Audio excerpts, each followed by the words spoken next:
My father kicked me out of his own wedding because the bride said she didn't want losers at the party. Looking back now, I can pinpoint the exact moment my life became someone else's story. I was 35 years old, sitting in my living room on a Tuesday evening after work, feeling pretty damn good about where I'd landed in life. I'd just finished paying off a major chunk of my mortgage on this 3-bedroom ranch-style house that I'd bought 2 years earlier. Every payment felt like victory, because I'd done it alone, without help, working my way up as a civil engineer in a male-dominated field that loved to remind me I didn't belong there. The house wasn't huge or fancy, but it was mine. The kitchen had granite countertops I'd picked out myself. The master bedroom had this amazing walk-in closet I'd customized. The backyard had a little garden where I'd planted tomatoes and herbs that actually grew, despite my complete lack of gardening knowledge. I'd hung every picture on every wall, chosen every piece of furniture, painted every room the exact colors I wanted. For the first time in my adult life, I felt settled, complete, like I'd built something real and permanent. Then my phone rang, and my father's name appeared on the screen, and I made the mistake of answering. His voice sounded hollow, defeated in a way I'd never heard before. The divorce was final, he told me. His second wife had cleaned out their joint bank account and moved to another state with her new boyfriend, someone she'd apparently been seeing for the last 8 months of their marriage. My father had been living on a friend's couch for 3 weeks, and that friend's wife was starting to complain about the arrangement. He didn't ask directly, not at first. He just talked in circles about how humiliating it was to be 55 years old and essentially homeless, how he'd worked his whole life and had nothing to show for it, how he didn't know what he was going to do. The implication hung in the air between us like smoke. I could have pretended not to understand. I could have offered him money for a security deposit on an apartment. I could have helped him look for rooms to rent. Instead, I heard myself saying he could stay with me temporarily just until he got back on his feet. The silence on the other end of the line stretched so long I thought the call had dropped. Then he started crying, actually sobbing, thanking me over and over, calling me his angel, his saving grace, saying he didn't deserve a daughter as good as me. I felt my chest tighten with that familiar mix of emotions my father always triggered: love, resentment, obligation, frustration. We'd never been particularly close, especially after my mother left when I was 12, but he was still my father. Family helps family, right? That's what I told myself. He moved in on a Saturday morning in late March. I'd spent the previous week preparing, moving all my personal items out of the master bedroom into the smaller guest room, making space in the closet and bathroom for his things. I told myself it was temporary, maybe 2 or 3 months maximum while he found a job and saved for his own place. When his friend's truck pulled into my driveway, I was shocked by how little he had. 4 boxes, 2 suitcases, a garbage bag full of clothes, and a lamp. That was it. 55 years of life reduced to what could fit in the bed of a pickup truck. We carried everything inside in one trip, and I showed him around like he was a guest, pointing out where I kept extra towels, how the shower temperature was tricky, which cabinet had the coffee mugs.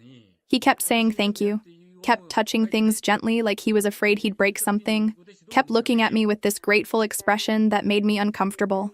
That night, we ordered Chinese food and ate at my kitchen table, the same table where I usually ate alone while scrolling through my phone. He told me stories about my childhood that I barely remembered, made jokes that weren't particularly funny, but I laughed anyway, carefully avoided mentioning his ex-wife or the divorce or anything that might darken the mood. When we said goodnight and went to our separate rooms, I lay in the smaller bed in the guest room and stared at the ceiling, wondering if I'd just made a huge mistake or done something genuinely kind. I decided it was probably both. The first month was actually okay. Better than okay, honestly. My father made an effort to be the perfect house guest. He'd be up before me every morning, have coffee already brewed when I stumbled into the kitchen at 6:30. He'd do the dishes without being asked, vacuum the living room, take out the trash, water my garden. He applied for jobs constantly, printing out resumes on my printer and disappearing for interviews 2 or 3 times a week. In the evenings, we'd have dinner together and watch television shows we both liked. This comfortable routine that felt almost normal. I started to think maybe this could work, that maybe we could build an actual relationship now that I was an adult, and he wasn't trying to parent me anymore. He told me about his job search frustrations, and I'd offer advice or connections when I could. I told him about my projects at work, the difficult clients and impossible deadlines, and he'd listen in a way he never had when I was younger. One night, about 5 weeks in, he looked at me across the dinner table and said he was proud of me, proud of what I'd built, proud of the woman I'd become. I actually teared up because I'd waited my whole life to hear him say that. Looking back now, I wish I could reach through time and shake that naive version of myself, tell her to enjoy these peaceful weeks because they were about to end in spectacular fashion. Month 3 arrived with spring turning to early summer, and my father met her. I remember the exact evening because I'd had a particularly brutal day at work, dealing with a contractor who'd completely botched a foundation pour, and I came home exhausted and irritable. My father was sitting on the couch with this dopey smile on his face, practically vibrating with excitement. He told me he'd met someone at the grocery store that morning, a woman who'd reached for the same box of cereal he'd grabbed, and they'd laughed about it and started talking right there in the breakfast aisle. They'd talked for so long that other shoppers had to reach around them. They'd moved their conversation to the parking lot and talked for another hour and a half sitting on the tailgate of someone's truck. Her name was... Actually, you know what? Her name doesn't matter. What matters is that my father was absolutely smitten in a way I'd never seen. He showed me her number saved in his phone like it was a winning lottery ticket. He told me she was 42, worked in retail until recently, had the most beautiful laugh, loved the same classic rock bands he did, and made him feel like he was 25 again. I was happy for him, genuinely. He'd been so depressed after his divorce, and seeing him excited about something was nice. They went on their first date that Saturday, and he came home at 11 at night glowing, talking nonstop about the restaurant they'd gone to, the conversation they'd had, how easy and natural everything felt with her. He told me he thought this could be something real, something special. I hugged him and told him I was glad he'd found someone who made him happy. I meant it. At that point, I actually meant it. Their relationship moved fast. Within 2 weeks, they were seeing each other almost every day. My father was rarely home, which was fine by me because it meant I had my house to myself again. When he was home, he'd be on the phone with her for hours, laughing at things that weren't that funny, talking in that soft voice people use when they're falling for someone. I'd hear him through the walls late at night, saying goodnight like they were teenagers. It was a little embarrassing, but also kind of sweet. Then week 6 hit, and everything changed. I came home from work on a Wednesday afternoon to find my father standing in the living room with her, and she had 3 large suitcases lined up by the door. Not overnight bags, not a backpack for a sleepover. 3 massive suitcases, the kind you take on international trips.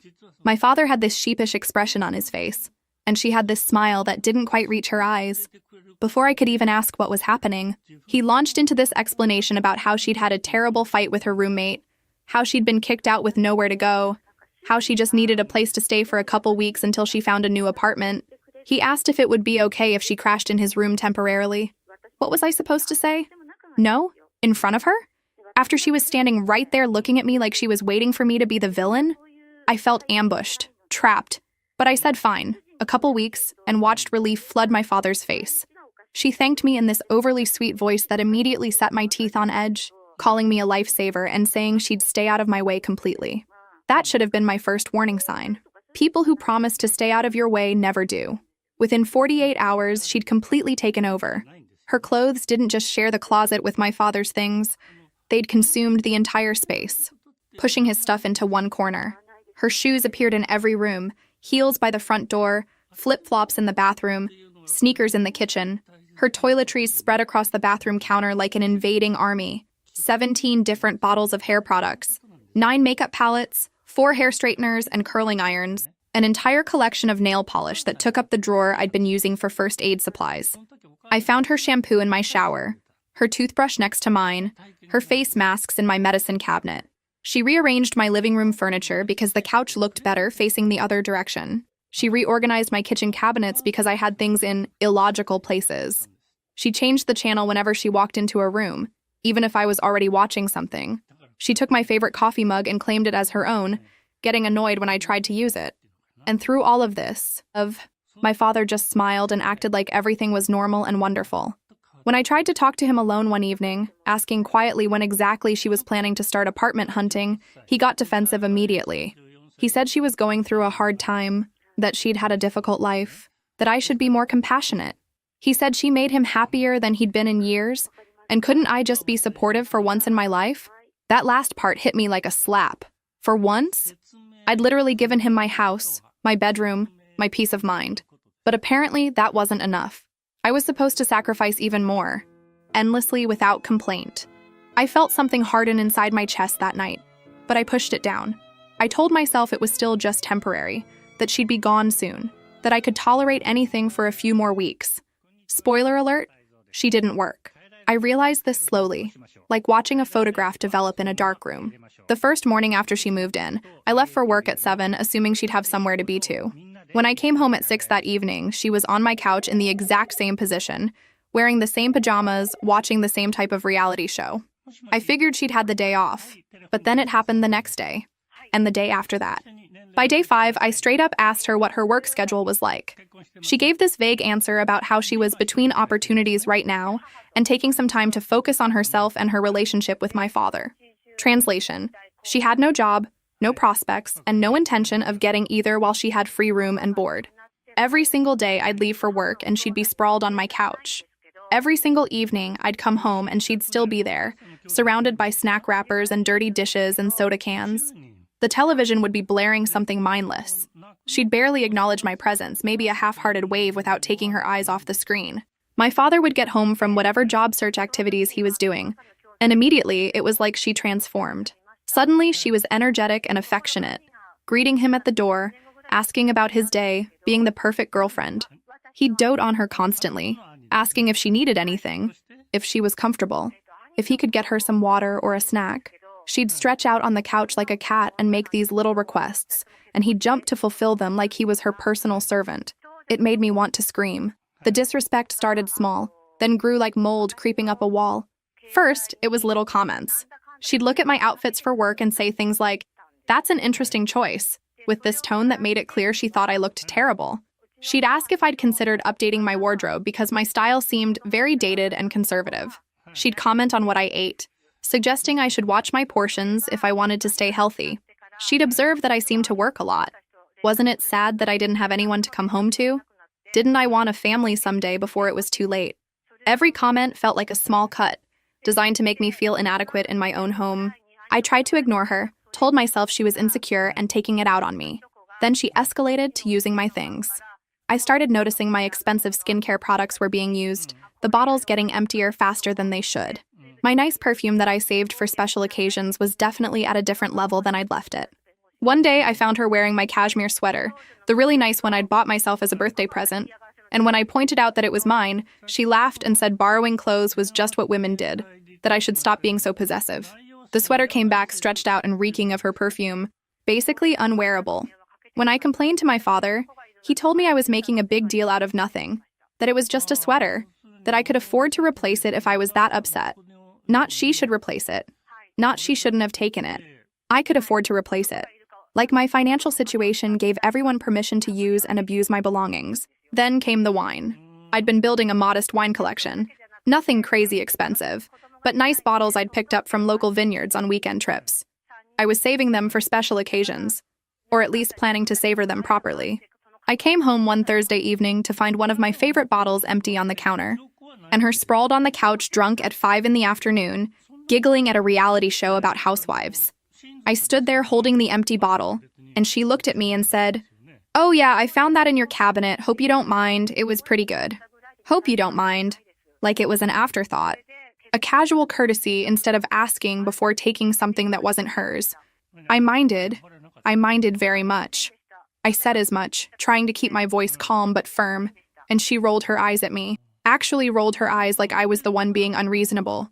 She said I needed to learn how to share, that hoarding things for someday was stupid because someday might never come, that I should be grateful someone was actually enjoying my stuff instead of letting it collect dust.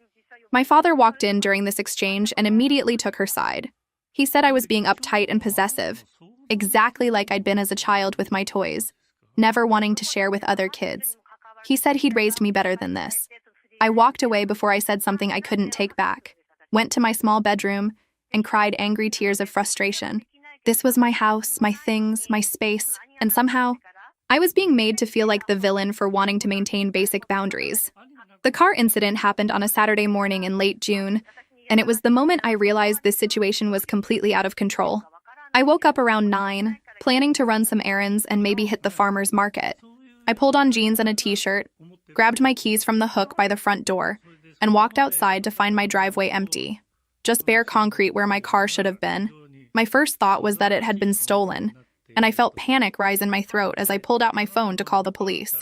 Then I decided to check with my father first in case he'd moved it for some reason. I found him in the kitchen making breakfast, and when I asked if he knew where my car was, he barely looked up from the stove. He said his girlfriend had taken it to run some errands, said it casually like this was completely normal and expected. She'd taken my car, without asking, without even telling me, just walked into my house, grabbed my keys like they were hers, and drove away in my vehicle. I felt rage bubble up so hot and sudden that I had to grip the edge of the counter to steady myself. I asked my father if he understood that this was not okay, that you can't just take someone's car without permission. He flipped a pancake and said she'd needed to pick up some things and didn't have a car of her own, so what was she supposed to do? I said she was supposed to ask, or take the bus, or walk, or literally anything other than stealing my property. He sighed like I was being difficult and said I was overreacting, that she'd bring it back in a few hours. 5 hours. That's how long she kept my car. When she finally returned at 3 in the afternoon, I was waiting in the driveway. She pulled in blasting music, climbed out leaving the driver's door wide open, and tossed me my keys like she was doing me a favor by returning them. The gas tank was completely empty, like she'd driven until the warning light came on, and then decided that was close enough to my house. There was a fresh dent in the rear bumper. The back seat was covered in fast food trash. Burger wrappers, fry containers, soda cups with melted ice. The car smelled like grease and her perfume. I demanded to know what the hell she thought she was doing. She looked at me like I'd asked her to explain quantum physics, this expression of complete confusion about why I was upset. She said she'd needed to run errands, and I was always at work anyway. So why did it matter if she borrowed my car on a weekend? Borrowed. Like she'd asked, and I'd agreed. I pointed at the dent, the empty tank, the trash everywhere. She shrugged and said the dent was already there. It wasn't. She'd fill up the tank next time. There wouldn't be a next time. And she'd clean out the trash later. She wouldn't. Before I could respond, my father appeared and physically stepped between us, putting his hand on my shoulder in this patronizing way that made me want to scream. He asked if we could talk inside, privately, his tone suggesting I was the one causing problems. In my own kitchen, he proceeded to lecture me about compassion and understanding. He said she was going through a tough time, adjusting to being in a new place, dealing with the trauma of her previous living situation. He said she didn't have a car because she'd fallen on hard times financially, and wasn't it the Christian thing to help those less fortunate than ourselves? I pointed out that I was already helping by giving them free housing, utilities, food, and apparently now my vehicle. He said I was starting to sound selfish and bitter, that the daughter he'd raised was compassionate and generous, and he didn't recognize this angry person standing in front of him. That hurt worse than anything she could have done. He was rewriting history, making me the villain, choosing her over me in ways that felt deliberate and cruel. I told him she needed to ask before using my things, that this was non-negotiable. He said fine. He'd talk to her, but I needed to be more flexible and understanding. She never apologized. She never asked permission again, either. She just stopped using my car because I started hiding my keys in my bedroom. 2 weeks after the car incident, I came home early from work on a Friday because I had a headache that wouldn't quit. I pulled into my driveway at 4:30 instead of my usual 6 and immediately knew something was wrong. There were cars parked all along my street, cars I didn't recognize, and I could hear music thumping from inside my house. Loud music, party music. I walked through my front door into absolute chaos. My living room was packed with people I'd never seen before, at least 20 strangers drinking and laughing and dancing. My kitchen was covered in liquor bottles and beer cans. Someone was smoking on my patio, the smoke drifting in through the open door. The coffee table I'd spent 2 months shopping for had wet rings all over it from drinks placed directly on the wood. There was some kind of red sauce splattered on my wall. And in the center of all of it, wearing one of my dresses that she'd clearly taken without asking, was her. She was holding court like the hostess of some upscale party, laughing too loud, clearly already drunk, completely at home in my space. She saw me standing there, and her face went from surprise to annoyance in about half a second. I walked over to the sound system and turned off the music. The sudden silence was jarring, everyone stopping mid-conversation to stare at me. I asked what was happening, keeping my voice level despite wanting to scream. She said she was having a few friends over, and I was being rude by interrupting. A few friends. There were 20-plus people in my house. I said everyone needed to leave now, that this was my home and I hadn't given permission for any of this. She laughed, actually laughed, and told her friends to ignore me. She called me a controlling bitch who couldn't stand to see other people having fun. said I was jealous because I had no life of my own. Her friends started gathering their things, looking uncomfortable, clearly realizing they'd been brought into someone else's drama. As they filtered out, I started assessing the damage. A picture frame I'd gotten from my grandmother was shattered on the floor. There was red wine ground into my carpet in at least 3 places. Someone had burned a hole in my couch cushion with a cigarette. My nice cheese board was covered in dried-on food that nobody had bothered to clean. The bathroom was a disaster. Toilet paper everywhere, makeup smeared on my hand towels. I felt sick looking at it all. My father came home while I was still standing there surveying the destruction. He took one look at the scene, at her pouting in the corner, at me shaking with rage, and I actually thought he was going to defend me for once. Instead, he asked if I could just let them finish the party. It was only 10:30 on a Friday night, he said. It wasn't that late. People were having fun. They'd clean everything up, he promised. Good as new. I looked at him standing there, choosing her again, siding with her again, and something inside me snapped. Not broke. Snapped. Like a rubber band pulled too tight. I said no. The party was over. Everyone was out. And if he had a problem with that, he could leave too. He looked shocked, like he couldn't believe I was standing up to him. She jumped in immediately, getting in my face, screaming about what a miserable person I was, how I was just bitter because I was alone and nobody wanted me. She said I should be grateful they even lived there because otherwise I'd be just another sad single woman rattling around in an empty house. My father put his arm around her, comforting her like she was the victim in this situation. That's when I realized they were never leaving voluntarily. They'd found their perfect setup. Free housing, no responsibilities, someone to use and abuse who kept forgiving them. If I wanted my life back, I was going to have to take it back forcibly. But I wasn't quite ready yet. I still had this naive hope that my father would wake up, see what she really was, choose me for once. So I cleaned up the mess myself, spent 3 hours scrubbing and organizing, threw away my ruined belongings, and told myself I could endure a little longer. 10 months. That's how long she'd been living in my house, rent-free, destroying my peace of mind inch by inch when my father made his big announcement. It was a Tuesday morning in early August, and I was running late for work, rushing around trying to find my laptop charger that had mysteriously disappeared. My father was sitting at the kitchen table with this huge smile on his face, practically vibrating with excitement. He told me to sit down, that he had something important to share. I said I didn't have time. I was already late for a meeting. He said this would just take a minute. I sat, checking my watch, already annoyed. That's when he told me they were getting engaged. He'd proposed the night before with a ring he'd somehow managed to buy, and she'd said yes. He showed me the ring like I was supposed to ooh and ah over it, talking about how excited he was to start this new chapter, how he'd never been happier. I felt nauseous. This woman who'd been living off my generosity for almost a year, who'd never held a job the entire time I'd known her, who'd shown zero interest in actually building a life with him beyond living rent-free in my house, was now going to be my stepmother. I asked him if he was sure about this, trying to keep my voice neutral. I pointed out that they'd only known each other for 10 months, that maybe they should wait a bit longer, make sure this was really what he wanted. He said when you know, all that cliché bullshit people say when they're making terrible decisions. I asked if they'd discussed where they were going to live after getting married, hoping against hope that he'd say they were looking for their own place. He got this look on his face, like the question surprised him, and said they'd figure it out eventually, but for now we were all fine where we were. All fine.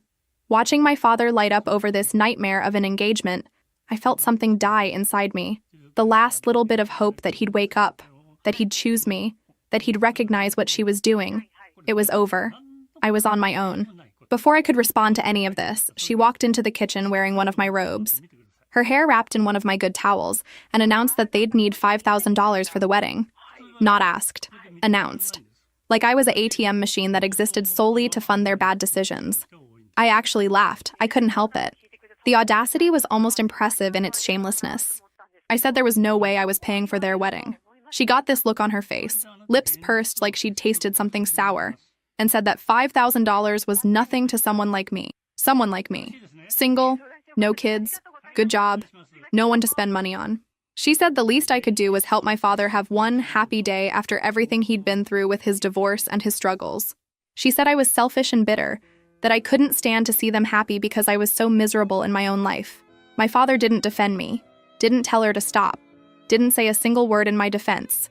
Instead, He looked at me with these pleading puppy dog eyes and said it would mean the world to him. Then he started in on the manipulation. He talked about how my mother had abandoned him when I was young, how he'd raised me by himself, how hard that had been. He said he'd sacrificed his happiness for years to be a good father, and now he'd finally found someone who made him feel alive again. He said after everything he'd done for me, couldn't I do this one thing for him? And then he cried. Real tears streaming down his face as he talked about his loneliness and pain and desperate need for this wedding to happen. I sat there watching him perform because that's what it was, a performance, and I felt myself breaking. Not because I believed him, but because I was so tired. Tired of fighting, tired of being the villain, tired of defending my boundaries only to be told I was selfish. So I said yes. I said I'd pay for their fucking wedding. His face lit up like Christmas morning. Her face twisted into this smirk of victory that she didn't bother hiding.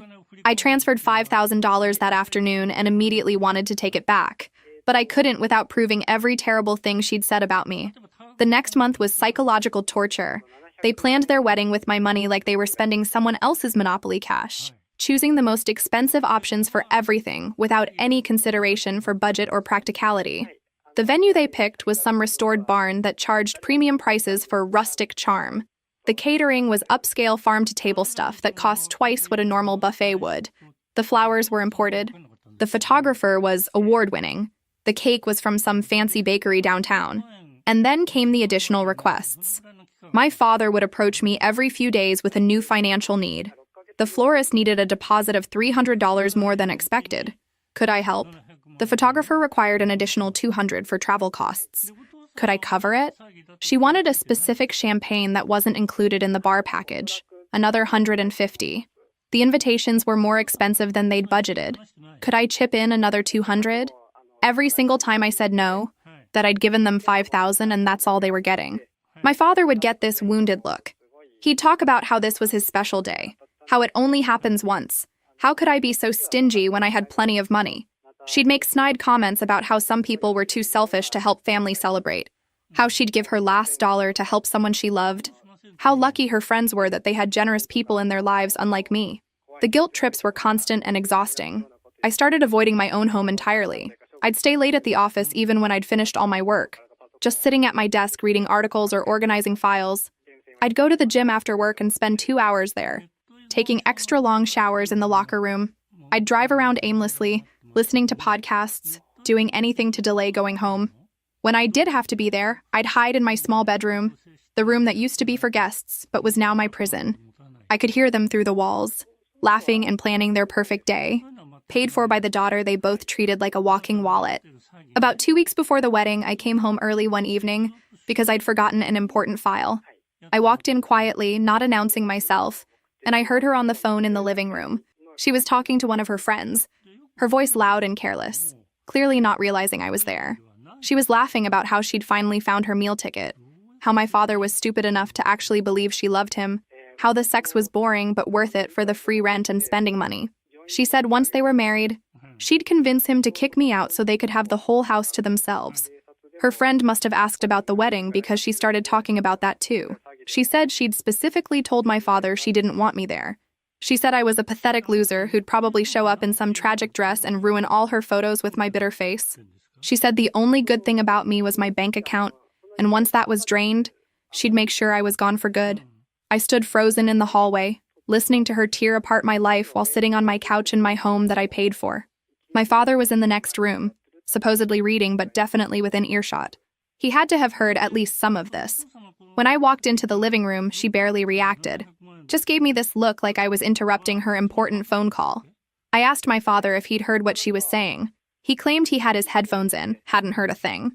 I repeated what she'd said, word for word, watching his face for some sign of shock or anger or defense. Nothing. He suggested I might have misheard, that I was stressed from work, that maybe I should talk to someone about my anxiety because I seemed to be getting paranoid. She chimed in, saying I was always trying to cause problems between them, that I was jealous and couldn't stand their happiness. My father nodded along like she was making perfect sense. That's when I realized he knew exactly who she was. He heard her, he understood what she was doing, and he simply didn't care. He'd chosen her, fully and completely, and I was just the ATM they were using until they could dispose of me. I walked to my room, locked the door, and started making plans. I was done being the victim in this story. The wedding was scheduled for a Saturday in early September. I'd bought a dress weeks earlier, a simple navy blue knee-length thing that was appropriate and actually pretty flattering. I'd even gotten my hair done that morning, blown out and styled, wanting to look nice despite everything. I bought them a gift, some expensive kitchen gadget they'd registered for, wrapped it carefully with a card that said, "Congratulations." I told myself I was going to this wedding to prove I was the bigger person, to show I could support my father even if I hated his choice. I showed up at the venue at 3:30 for a 4 o'clock ceremony, pulling into the parking lot of this renovated barn that my $5,000 had rented. The place was already buzzing with guests arriving, everyone dressed in their formal clothes, chatting and laughing. I walked into the main building carrying my gift, and a woman in a black suit with a tablet approached me immediately. She introduced herself as the event coordinator and asked for my name to check me in.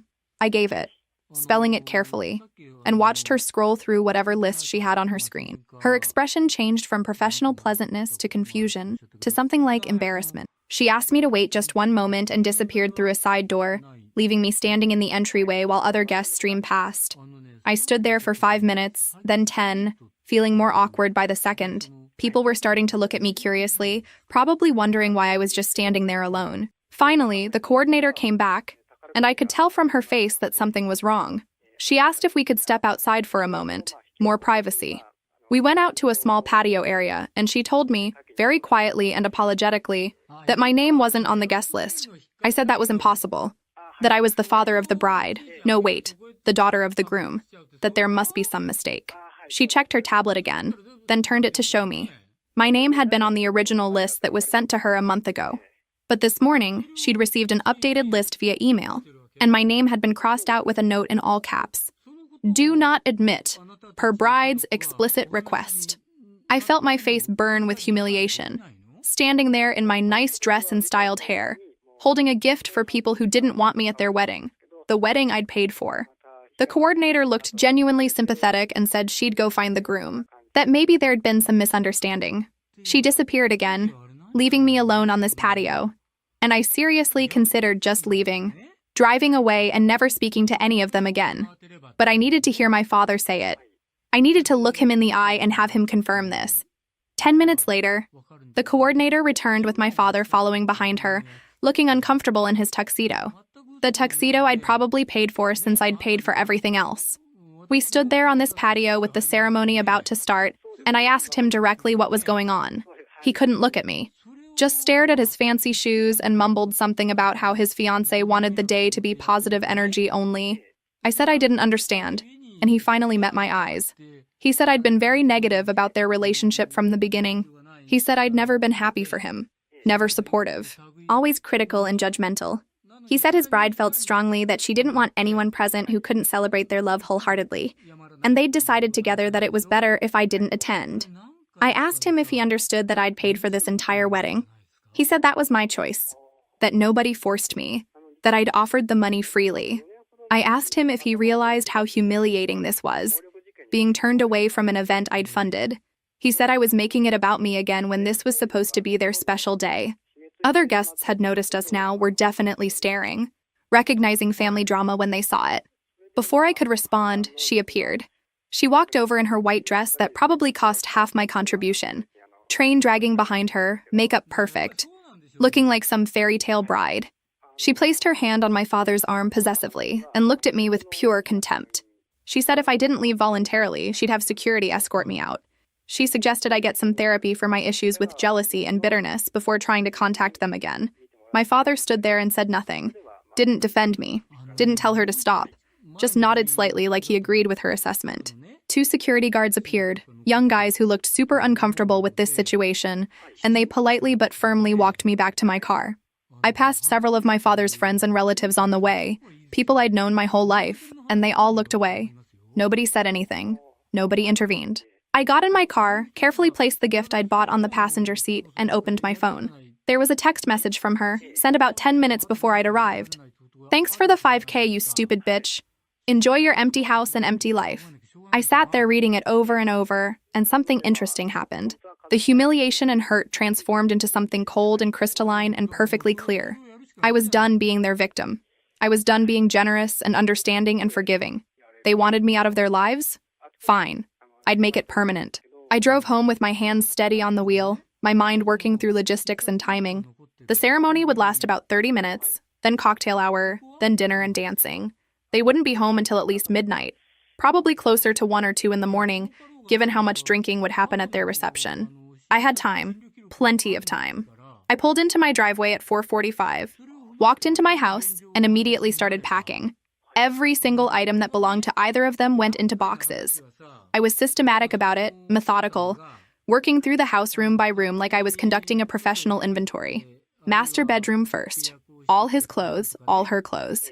Every single piece of clothing went into garbage bags and boxes. Shoes lined up and packed away. Toiletries from the bathroom. Every bottle and tube and container. Their towels, their sheets, their pillows. The cologne he'd bought with money he'd borrowed from me last month. The expensive lingerie she'd purchased on shopping trips while I was at work. Books from the nightstand. Chargers from the outlets, everything. Guest room that my father had been using for storage. Boxes of his old possessions. Photo albums. A lamp I'd let him keep even though it was ugly. Kitchen. Her ridiculous collection of herbal teas that she never drank. His special hot sauce. The beer in the fridge that I didn't drink. Living room. Her magazines. Her throw blanket. His reading glasses. Both of their phones' chargers. I found things I didn't even know were there. Wedding planning documents showing they'd spent $7,000 total, meaning they'd found other people to hit up for money. An envelope with $2,000 in cash hidden in his sock drawer, probably savings I didn't know about. A receipt for the ring showing he'd bought it on credit and hadn't made any payments yet. Evidence of their whole parasitic existence packed away methodically. I filled 15 boxes, 8 suitcases pulled from various closets throughout the house, 6 garbage bags, a dozen shopping bags, every trace of them erased from my space. Then I dragged it all to the front lawn, trip after trip carrying boxes and bags and suitcases, stacking them on my grass under the porch light like an installation art piece titled "Get the Fuck Out." My neighbors definitely saw me. The woman across the street came out at one point and asked if everything was okay. I told her everything was perfect. Best I'd felt in months. She looked at the mountain of belongings on my lawn and slowly backed away. Next step, locks. I found a 24-hour locksmith service online and called them. The guy on the phone said they could come out, but it would be an emergency service fee, double the normal rate. I told him I didn't care about the cost. I needed someone there as soon as possible. He showed up 45 minutes later, this older guy with a tool belt and a knowing look on his face like he'd seen this type of situation before. He changed every lock in the house. Front door, back door, side door to the garage, even the window locks. He gave me 5 sets of new keys and took the old locks with him when he left. The whole thing took about 90 minutes and cost me $600, worth every penny. By 11:45, I had a house full of new locks and a lawn full of their belongings. I made myself tea, sat in my reclaimed living room, and waited. They arrived around 12:30, and I heard them before I saw them. Her high-pitched, drunk laugh, his loud off-key singing, car doors slamming, the stumbling walk up the driveway. Then silence. I imagined them standing there, staring at the mountain of their possessions scattered across my lawn, trying to process what they were seeing, then yelling, my father's voice shouting my name, angry and panicked, her screeching something I couldn't make out. I heard him trying his key in the lock, trying it again and again like it would suddenly work through force of will. More yelling, pounding on the door, her kicking something, probably one of the boxes. I sat in the dark living room sipping my tea, feeling calmer than I had in months. After about 10 minutes of this, I stood up, turned on the porch light, and walked to the front door. I opened it with the chain lock engaged, just enough to see them, but not enough for them to force their way in. My father's face was red and sweaty, his bow tie hanging loose, his tuxedo jacket rumpled and stained. His new wife stood behind him in her wedding dress, makeup smeared down her face, holding her shoes in one hand and using the other to steady herself against the doorframe. They were both clearly drunk, swaying slightly, and they started talking at once. Him demanding to know what I thought I was doing, her threatening to call the police, him saying I couldn't just lock them out, her screaming about how this was illegal. I waited until they both ran out of breath. Then I spoke very quietly so they'd have to stop shouting to hear me. I said they'd made their position very clear this afternoon. They didn't want me in their lives. They didn't value my presence. They didn't respect my contribution to their special day. So I was simply returning the favor. They were no longer welcome in my home. I'd packed their belongings carefully. Nothing was damaged. Everything they owned was right there on the lawn. and I suggested they figure out their living arrangements quickly because I was going to bed. My father's expression changed from anger to genuine panic. He asked where they were supposed to go. I said that wasn't my problem anymore. He started crying, those same manipulative tears he'd used on me so many times before, saying I couldn't do this, that he was my father, that family doesn't abandon family. I looked him directly in the eyes and told him he'd abandoned me first, at my most humiliated, in front of everyone I knew, after I'd given him everything. His new wife pushed forward, trying to force the door open, screaming that this was illegal, that they had tenant rights, that she'd sue me for everything I had. I told her very calmly that my father had never paid rent, had never signed a lease, and was legally considered a guest in my home. Guests can be asked to leave at any time. I'd confirmed this with my lawyer friend that afternoon while they were at their reception. She threatened to break down the door. I reminded her there were security cameras recording everything, and breaking and entering was a crime. She called me every name you can think of, really creative stuff, while my father just stood there crying. I told them both to have a nice life and closed the door. Locked it. Chain, deadbolt, the works. Then I walked back to my couch and listened to them rage outside for another 30 minutes. Eventually, the yelling stopped. I peeked through the window and watched them load their belongings into their car, the same car they'd driven to their wedding reception. It was a sedan, way too small for all their stuff. They made 3 trips, shoving boxes and suitcases into the trunk and back seat, arguing with each other about what would fit and what wouldn't.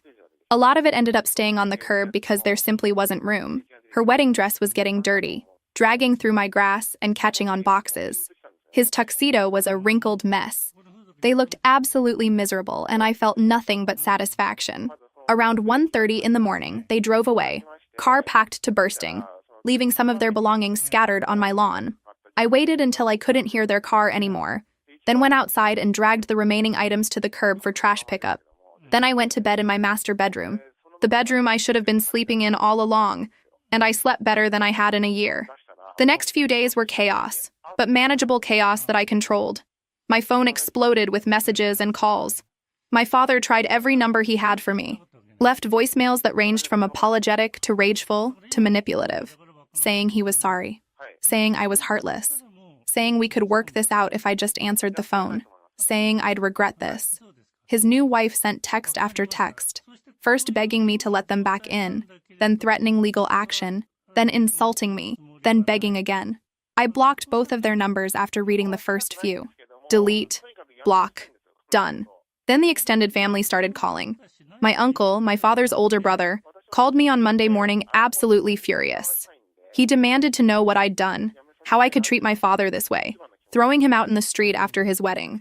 I let him rant for about 2 minutes. Then I calmly told him the whole story from the beginning, how I'd taken my father in when he had nowhere else to go, how I'd given him my bedroom, my space, my peace, how his girlfriend had moved in without permission and proceeded to disrespect me and my home for 10 months straight, how they demanded $5,000 for a wedding, then banned me from attending that same wedding after I'd paid for it, how I'd been humiliated publicly and decided I was done being their victim. My uncle went very quiet on the other end of the line. Then he sighed, long and heavy, and said he didn't know about most of that. He said they were staying in a motel off the highway, some cheap place that charged by the week. My father was embarrassed and didn't know what to do next. I said he should have thought about consequences before burning bridges with the person keeping a roof over his head. My uncle said I was right, that my father had made his bed, but asked if I could maybe find it in myself to forgive him eventually. He said family was important, that holding grudges only hurt yourself in the end. I said maybe someday I'd forgive him, but that day wasn't today or anytime soon. I needed time and space to heal from what they'd done to me. He said he understood, that he'd keep my father away from me for a while. We ended the call on decent terms. At least someone in the family saw reason. The weeks that followed were transformative in ways I didn't expect. I reclaimed my house completely, room by room, making it mine again. I deep cleaned everything, scrubbing away traces of their presence. I bought new sheets and towels in colors I actually liked. I redecorated the master bedroom, finally hanging artwork I'd been storing in the garage. I turned the smaller guest room into a proper home office, setting up my desk by the window with a view of the garden. I threw out the couch with the cigarette burn and bought a new one, a comfortable sectional I'd wanted for years. I repainted my kitchen a warm yellow color that made me happy every time I walked in. I replaced all the dishes they'd chipped and broken. I restocked my wine collection. this time keeping it in my bedroom where nobody could touch it. Each change felt like reclaiming a piece of myself I'd lost. I started going out again, accepting invitations to dinners and parties I'd been declining for months because I didn't want to leave them alone in my house. I reconnected with friends who'd noticed I'd withdrawn and were happy to have me back. I went on a few dates with guys from dating apps, nothing serious, but it felt good to remember I was a person with a life beyond being my father's caretaker and wallet. Work improved dramatically because I wasn't constantly stressed and distracted. I got promoted to senior engineer after successfully completing a major project. My boss said I seemed more focused and energized than I had in months. I told him I'd made some changes in my personal life that freed up a lot of mental space. He said whatever I was doing, I should keep doing it. About 8 weeks after the wedding, my uncle called again. He said he thought I should know that my father's marriage had fallen apart. I wish I could say I was surprised, but I absolutely wasn't. According to my uncle, the new wife had become unbearable once she realized the gravy train had permanently left the station. Without my house to live in and my money to spend, the fantasy of an easy, comfortable life had evaporated. She'd started drinking heavily. Not just social drinking, but serious problem drinking. They'd gotten into screaming matches in their motel room loud enough that other guests complained. She'd accused my father of being worthless and pathetic, blamed him for losing their perfect setup, told him he'd ruined her life by being too weak to control his bitch daughter. During one particularly bad fight, she'd actually hit him, slapped him hard enough to leave a mark. The motel manager had called the police after another guest reported domestic violence. The cops had shown up, separated them, taken statements. My father had filed for divorce the next day. The marriage lasted exactly 6 weeks. She'd left town immediately, taking whatever cash she could grab from their shared account, which apparently wasn't much because they'd already spent most of it on extending their motel stay. My uncle said my father was completely defeated now. He'd found a job at a bakery, starting work at 5 in the morning to prepare bread and pastries, making minimum wage after years of white-collar work. He'd rented a room in a house owned by one of his co-workers, a tiny space barely big enough for a bed and a dresser. He'd sold most of his possessions because he had nowhere to store them. According to my uncle, my father was deeply ashamed and finally understood what I'd been trying to tell him all along. He wanted to apologize but didn't think I'd accept his calls. My uncle was right about that last part. I asked if my father had specifically sent him to deliver this message. My uncle admitted yes, that my father had asked him to feel me out about the possibility of reconciliation. I thought about it for maybe 10 seconds. I said I appreciated the update, but I wasn't ready to talk to my father. Maybe someday, but not now, not soon. The wound was too fresh. The betrayal too deep. I needed more time and maybe therapy before I could even consider forgiving him. My uncle said he understood and would pass the message along. He told me to take care of myself, that I'd done what I needed to do. That actually helped, hearing someone from my father's side validate my choices. 3 months after that disaster wedding, I was genuinely, truly happy. Not just okay, not just surviving, but thriving in ways I hadn't in years. I'd started taking a pottery class on Thursday evenings at a local art studio, something I'd always been curious about but never made time for. Turns out I'm actually pretty good at it. And there's something meditative about working with clay, shaping something with your hands, creating something from nothing. I'd planned a vacation to visit my friend who'd moved across the country, 2 weeks off work that I actually felt excited about instead of guilty for taking. I'd adopted a cat from the shelter, a massive orange tabby I named Biscuit, who spent most of his time sleeping in sunbeams and demanding treats. Having something alive in the house that actually appreciated me felt revolutionary. My home felt like mine again in every possible way. I'd wake up in the morning and feel peace instead of dread. No more walking on eggshells. No more cleaning up after ungrateful guests. No more wondering what fresh hell would greet me when I walked through my front door at the end of the day. No more being treated like a servant or an ATM in my own house. Just me, my space, my rules, my peace. Did I think about my father sometimes? Yes. Did I wonder how he was doing? Occasionally. Did I feel guilty? Sometimes late at night I'd feel a pang of something like regret. But then I'd remember standing in that wedding venue lobby, being told I wasn't welcome at an event I'd paid for, being humiliated in front of people I'd known my whole life, and the guilt would fade away like smoke. He'd made his choices. Multiple choices, over and over. Consistently choosing her over me, choosing comfort over integrity, choosing manipulation over honesty. He'd watched her disrespect me for months and said nothing. He'd demanded my money while giving me nothing but grief in return.